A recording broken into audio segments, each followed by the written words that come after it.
আসসালামু আলাইকুম। BD medicine 0709 এর পক্ষ থেকে আন্তরিক শুভেচ্ছা। আশা করি সবাই ভালো আছেন।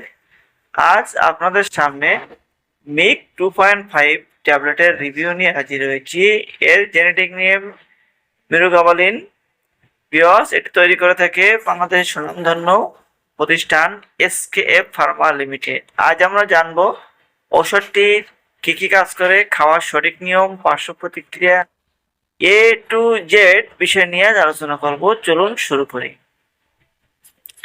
এই ওষুধটি মূলত প্রান্তীয় স্নায়বিক ব্যথা বা ডায়াবেটিক প্রান্তীয় স্নায়বিক ব্যথা এবং পোস্ট হার্পিক নিউরোলজিয়ায়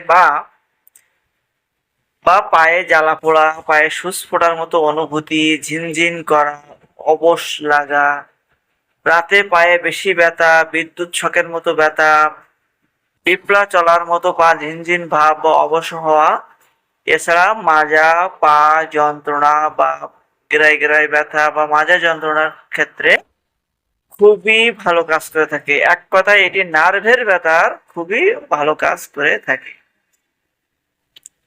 ঔষধটি কখন কিভাবে খাবেন?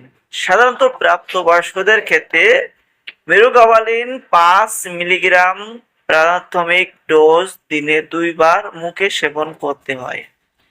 এরপর 1 সপ্তাহ বা তার বেশি সময় অন্তর 5 মিলিগ্রাম করে ডোজটি ক্রমান্বয়ে বাড়ানো যেতে পারে।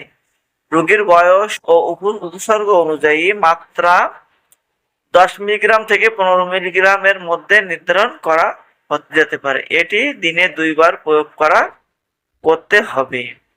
অবশ্যই একজন রেজিস্টার্ডভুক্ত চিকিৎসকের পরামর্শে ওষুধটি সেবন করবেন। এই ওষুধের সবচেয়ে বেশি পার্শ্ব প্রতিক্রিয়া যেগুলো দেখা যায় সেটা হচ্ছে তন্দ্রাচ্ছন্নতা, মাথা ঘোরা, শোথ, ওজন বৃদ্ধি, মাথা ব্যথা। ওষুধটি সেবনের পরে ভারী কাজ বা গাড়ি চালাবেন না, কারণ এটি খাওয়ার পরে আপনার ঘুম ভাব বা মাথা ঘোরা সমস্যা হতে পারে। এই জন্য এ থেকে দূরে থাকবেন। গর্ভাবস্থায় এবং স্তন্যদানকালে অবশ্যই একজন রেজিস্টার্ডভুক্ত চিকিৎসকের পরামর্শ ব্যতীত এই ওষুধটি সেবন করা যাবে না।